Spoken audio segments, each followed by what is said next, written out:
the iconic nature of the exterior and the interior was the proportions of the outgoing vehicle. We heard over and over from our consumers that it was just right. Don't mess it up too much. So we did. We tried to keep it as close as possible while still improving the areas that needed to be improved. So the new car is lower, longer, and wider. It's up about just under an inch, 0.8 inches in overall length. That's mainly from the wheelbase. You can see here on the chart. The length is up 0.8 inches and the wheelbase is up 0.8 inches. So the vehicle got stretched a little bit. The overall width is up just slightly to keep it in proportion to everything else. And to give it that kind of wheel-centric look, the overall height came down slightly also. And for the consumer, the big benefit here, that stretching wheelbase went right to the front seat. So we were able to increase the overall front leg room from 40.9 to 42.9, so a little bit more interior room. Also, due to packaging efficiency, we were able to get, even though the car dropped by a little bit, we were able to get more headroom and also shoulder room with the extra width. The couple distance between the two fronts passengers is a little bit broader. So that's the design story, that's the interior story, but probably the biggest opportunity in addition to the materials was the dynamic portion.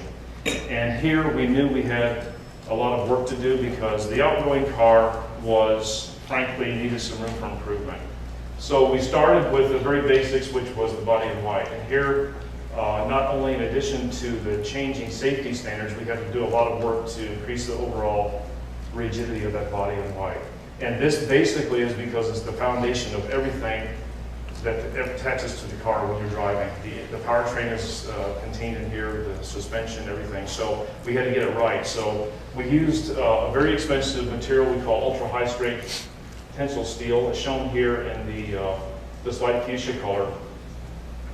It's up about 35%, just over a third of the material inside the car is a very expensive, very strong material.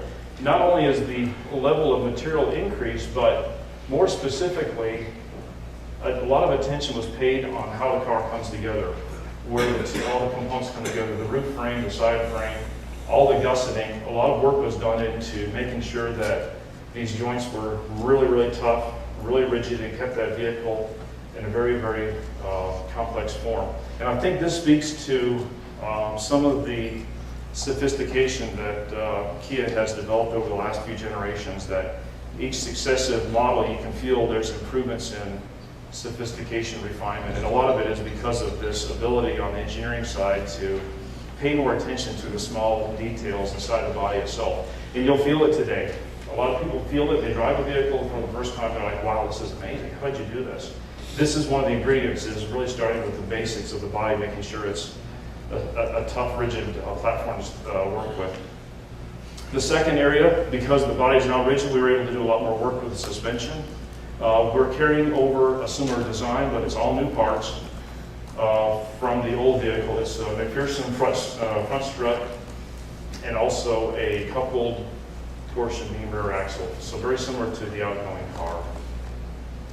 But more importantly, this is the third iteration of our K platform small vehicle architecture. And this is important because this is the third time we've been at this with it's underneath the Rio, also underneath the Forte, and now underneath the Soul. Each generation we're able to improve it a little bit. So a lot of work was gone into the subtleties of making sure that all of the suspension components work well together.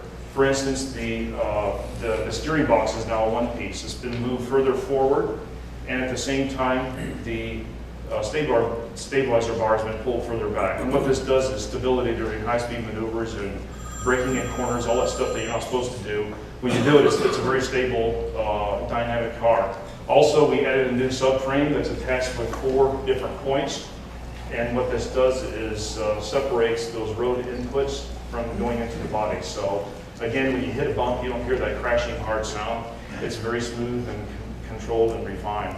Also, for the rear suspension, the shock absorber geometry now is completely vertical. As you see here in the corner, the numbers are, we went from 26 to 12, so it's just about right off of dead center. What this does is it allows the suspension to have full travel and have the shock absorber have full effectiveness over the entire travel of that suspension.